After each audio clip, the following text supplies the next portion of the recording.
Kalimuna. Omugaga Kawooya. Mama walimuna kunyo. Akalulu kaliwa. Kubendula nyumba ya sitani eyimbide. Kubendula nyumba ya sitani eyimbide. Kola mami Kawooya tubuli. Nadi walimuna kuba. Kendeze bizindalo bosi ayimba bajja kutojja kusasula ku. Olaba mwami Kawooya. Nalimuna kunyo.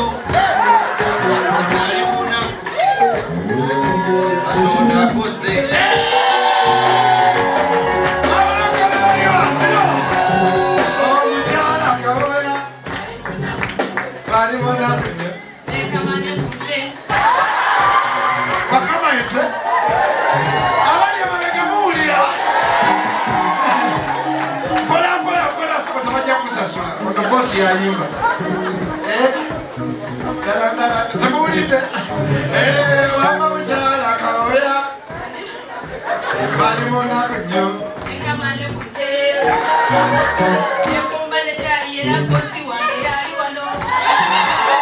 Bosi waliwo. Sala mesije jangu. Yeko yakambisa mugole taye. Akalulu.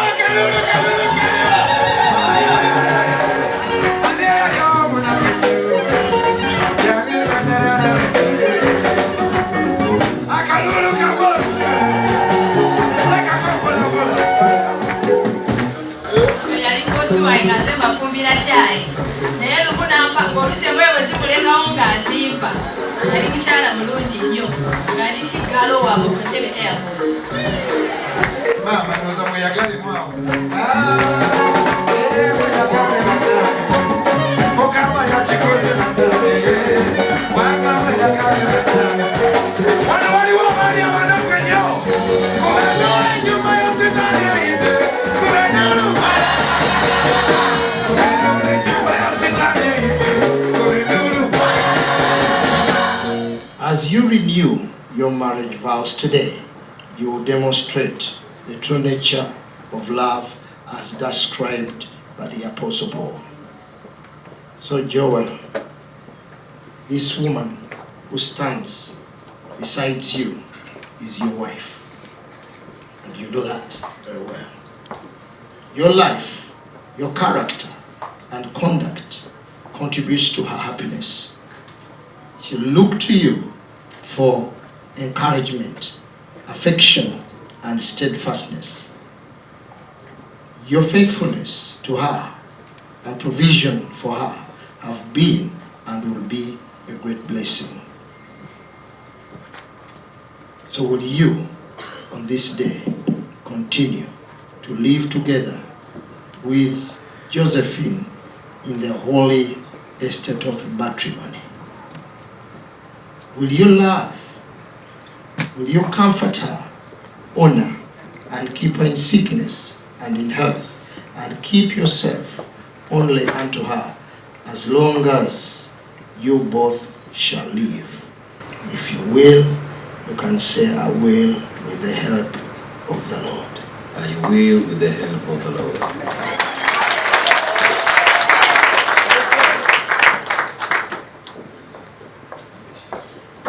Josephine, this man who stands beside you is your husband.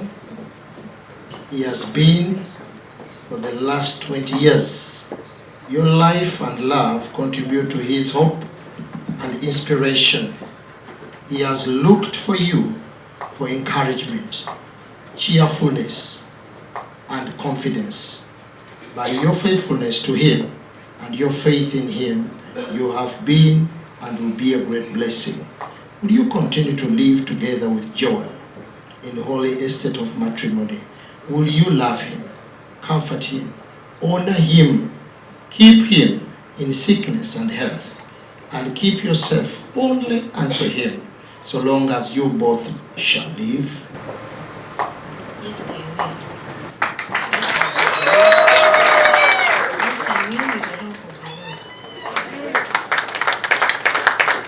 Now, since it is your desire to renew your marriage covenant today, you will repeat your vows in time.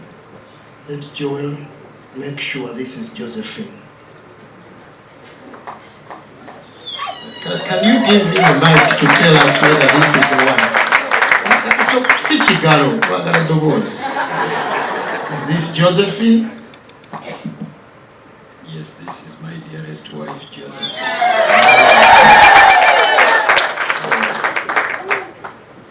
Okay.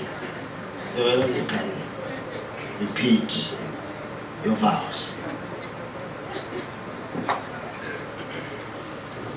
My love, Josephine, as we stand here today, celebrating 20 years of marriage, my heart is full of gratitude and love. 2 decades ago, I vowed to spend my life with you, and since then, every day has reminded me why I made that promise. You have been my partner, my best friend, and my greatest support through all the highs and the lows. I'm thankful for the laughter we've shared, the challenges we've overcome, and the memories we've created together. You've shown me what true love is, and I'm in awe of the life we've built. I promise to continue to stand by your side, to support your dreams as you have always supported mine, and to love you more deeply with every passing day. As we look toward the future, I vow to keep nurturing our bond, to cherish every moment, and to always hold on to the love that has carried us through these 20 blissful and beautiful years. Here is to the next chapter of our journey together, my love. I'm yours and now, and always, Joel.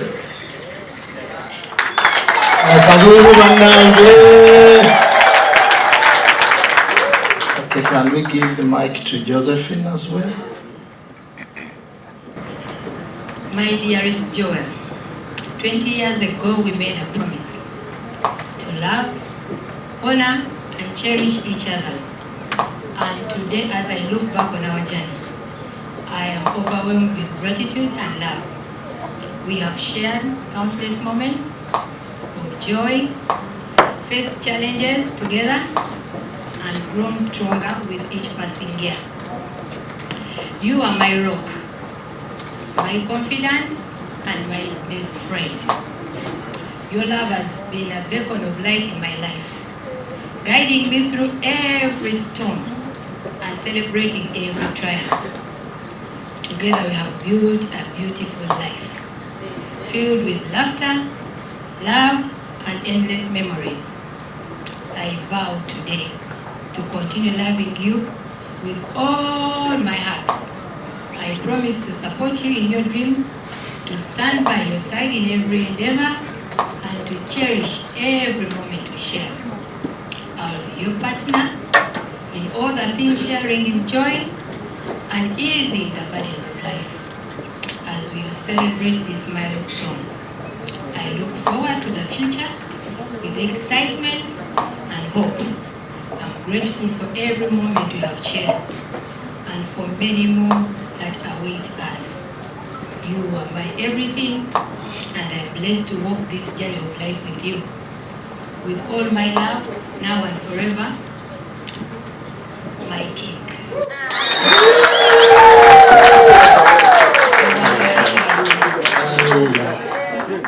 Now take the mic, Joel. Read these words. I, Joel, continue to take you, Josephine.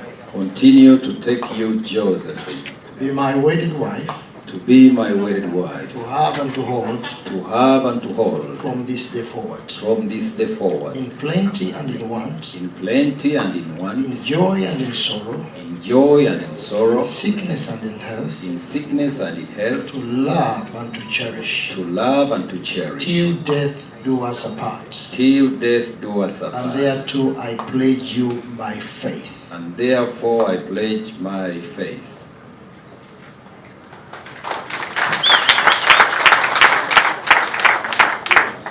Josephine, as you look in the eyes of, well, I, Josephine. I, Josephine. Continue to take you joy. Continue to take you joy. To be my wedded husband. To be my wedded husband. To have and to hold. To have and to hold. From this day forward. From this day forward. In plenty and in want. In plenty and in want. In joy and sorrow. In joy and sorrow. In sickness and in health. In sickness and in health. To love and to cherish. To love and to cherish. Till death do us apart. Till death do us apart. And thereto. I pledge you my faith. I pledge you my faith. I love you. I love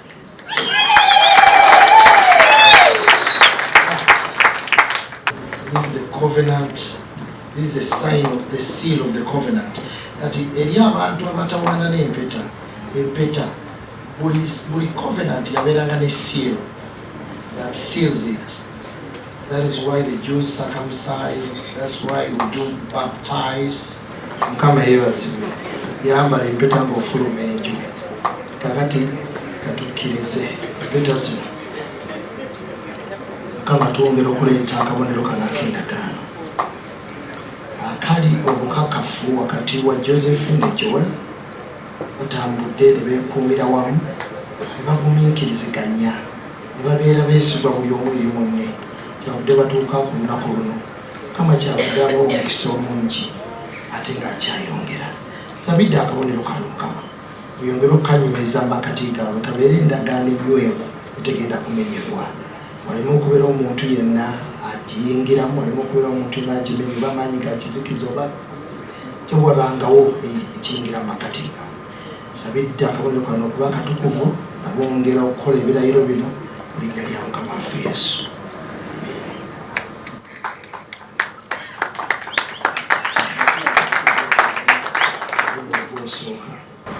This ring, I give you in token. And pledge of our constant faith and abiding love.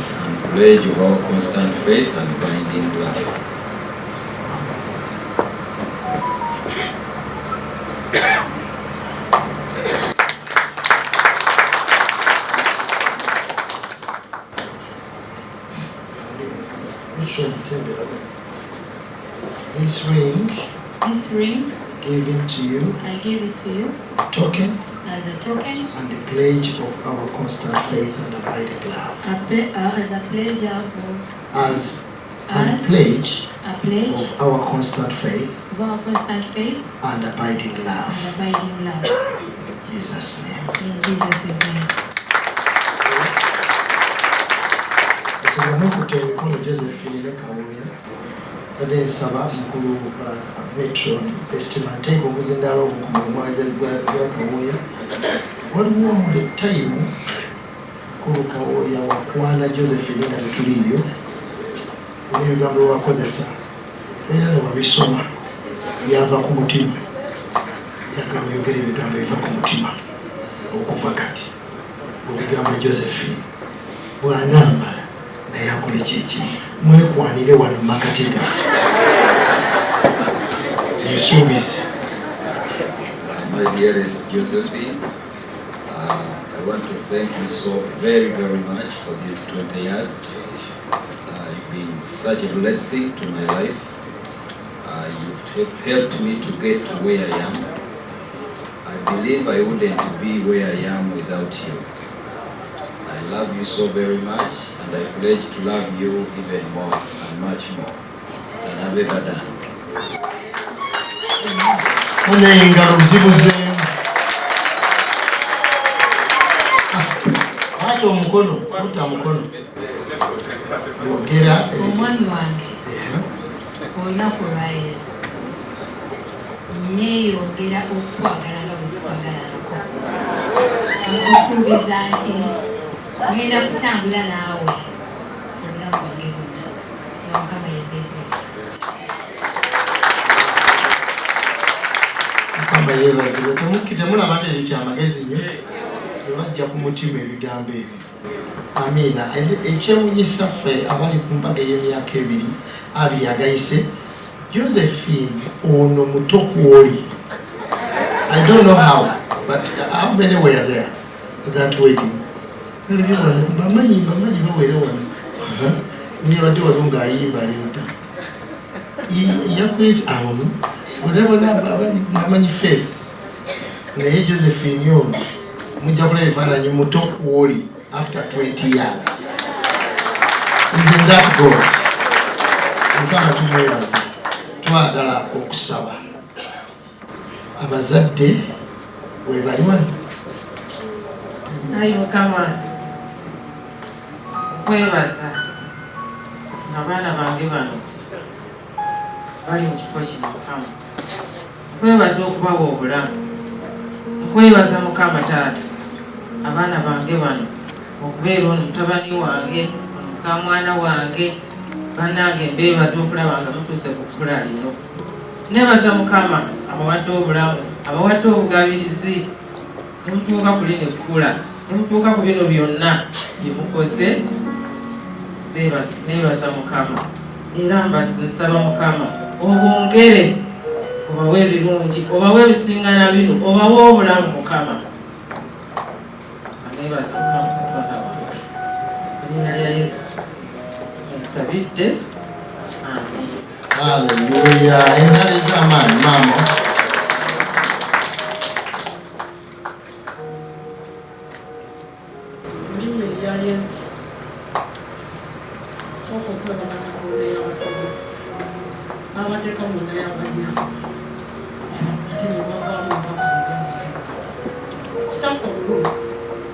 Kino kyotukoledde tutukiramu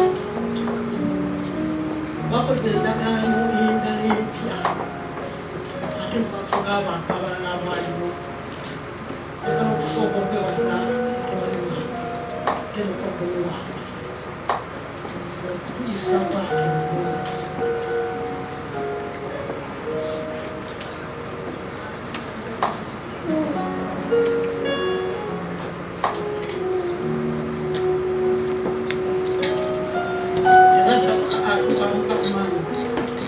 yongera okwebaza Katonda ebirungi byonna byakoledde okuwala n'ebirungi byakolera okwagala kwatwagala ekisa Mukama Katonda okubagalibwabantu mukolerewo ekisa awangaale atambudde kulungi alyawo obulamu atamutegeera asabira okuwangaazi asabira okwagalana okussa ekimu okutya Katonda nebaza Katonda okukuwa ko atya Katonda okutya Katonda bwemusibuka obugagga bwemusibuka buli kimu mugamba saagala kuba oli muye tagitonyesa. Amiina. Omukama mulungi nnyo era wakisa neba twatugase n'atuwa abaana balabaga ye n'akantu ebyo Mukama gatuwadde n'atuwamu abaana baffe tuneewaliza ddala era nga b'omukisa mu ngeri yabalala.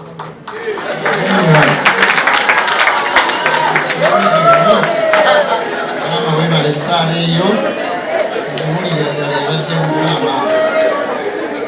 Kakati mukkirize abazadde babazeeyo mpolampola basumba. Kwebaza n'olw'entegeka zino okuba wazimanya era n'ozitegeka kaseera kano nga Josephine Joel n'abantu bano bafukamidde mu maaso go okweyanjula nate n'okusaba ekisa ekipya ekirala. Tukwebaza kubanga obulidde era obadde mujulirwa nga bakisaba naffe tuyimiridde okubawerekereza omukisa nate nga bulijjo omukisa gwa Mukama gubagweko, omukisa obugaggawaza, omukisa obutaliimu buyinike, obataase mu bizibu, obatekeko olugo olw'obukuumi, obataase mu ntalo, obataase mu bijja ebitategeerekeka, gobeera obukuumi bw'ennyumba eno. Muli linnya Yesu gwe watugamba nti tusabe nti tetutwalibwa mu kukemebwa naye tulokolebwe mu bubi. Obalokole otulokole era nabo balokole mu bubi bwonna obutategeerekeka obuyinza okuva mu kampu y'omulabe. Tukwebaza kubanga emyaka gino gisigadde ate ogenda gikubisaamu gibeere mirungi, gibeere miwoomu, gibeere gya ssanyu jjereere. Ng'abo batuusizza wano ate obongera amaanyi amalala okwongerayo obulamu ne mu bukadde bwabwe. Weebale nnyo Mukama. N'ezzadde lino nalyo linaavaamu abantu ab'omugaso, abantu ab'obuvunaanyizibwa, abantu abajjudde amagezi, abantu abalina enkizo mu ggwanga ne wonna we bayinza okubeera. Tukwebaza Mukama olw'ekyo era ng'okikoze, era erinnya lyo bwe lityo lyebazibwe litenderezebwe. Amiina. And read books and hear stories at the 40th anniversary days. The following days things didn't work out. We can't just take these things for granted. We release strength, tolerance, forbearing, patience. It's not an impartation. It's something that is worked out through challenges. There seems to be people running out of challenges. But challenges are part of change. Whenever there's change in character, change in whatever emotions, there has to be that moment of challenge. None of us is perfect. None of us is special or exempted from challenges. But we need the grace. Not the hyper grace that allows us to do whatever we want, but the grace that gives us ability to withstand in the fire, in the winds, and in the storms. As my pastor, bishop said, even the family, Lord.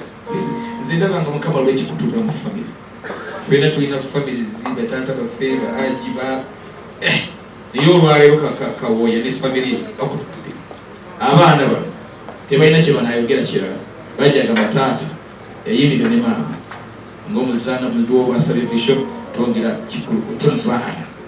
Ennyumba eno ebeerengamu essanyu. Era tulidde mu kwanjula mu myaka nga 2 agajja nga ddala olw'ekikutuse. Mu linnya lya Mukama tujja buli mwoyo gwonna ogw'ewa Kawooya. Ate sebo tegirumba kujja gikulumbira kwa 2 gikulumbira kwa 3. Olino abadde n'akaliga Bugembe bwe yayimba ne libeera ezzike. Kati tugamba Mukama ezzike lireme okulabikako n'empisi n'engolo. Josephine ayongere kulungiwa. Ate ne Kawooya ayongere okukola batya kulungiwa. Oba asanyusiza oba tasanyusizza wabeewo ekisa. Tusiirize ku lw'abasumba bonna nga bwe tuyimiridde wano nti yes, we shall come back another 30, 40, 50. Ate tujja kuba bano kubadde tulina gye tulaga. In Jesus' name.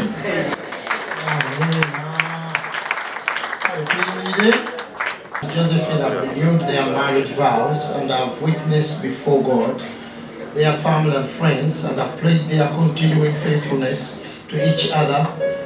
Therefore, by the authority granted to me as a minister of Jesus Christ, I reaffirm that these two are husband and wife forever. Era Katonda kyeyagatta awamu tewabangawo omuntu, tewabangawo omuzimu, tewabangawo ekyoto, tewabangawo ddogo erikyawukanya. Omwami ono Kawooya n'omukyala Kawooya emyaka gino egiddako gibeere gya mukwano, gibeere gya kwagalana, gibeeremu emirembe. Musanyukire maka gammwe, musanyukire mu zadde lyammwe. Mukama ayongere obakola obulungi mu linnya lya Mukama waffe Yesu.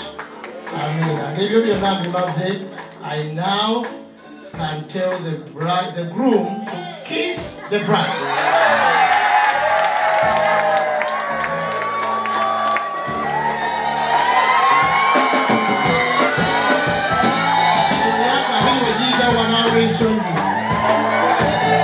Amina. Kama yebaziwe. Hallelujah. See what the Lord has done. See what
Hallelujah, yes,